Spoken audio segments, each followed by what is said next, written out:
و این چونین از حضرت سعد آمده است که جناب رسول الله صلی الله علیه و سلم گفتند که دعوت ذی النون اذ دعا وهو فی بطن الحوت، شما دعای حضرت یونس را به خاطر آرید چون دعا کرد حالان که او در شکم ماهی بود: لا اله الا انت سبحانك انی کنت من الظالمین.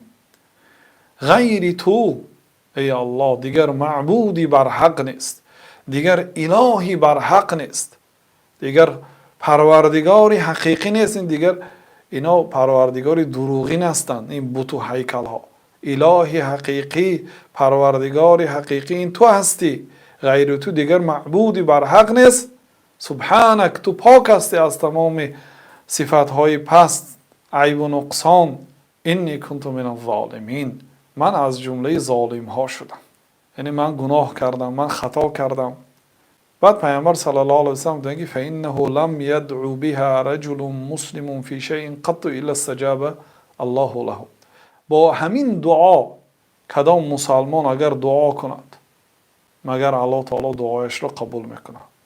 حدیث ترمذی هست و این حدیث هم صحیح الاسناد است و امام ذهبی هم این حدیث را گفتند حدیث صحیح است.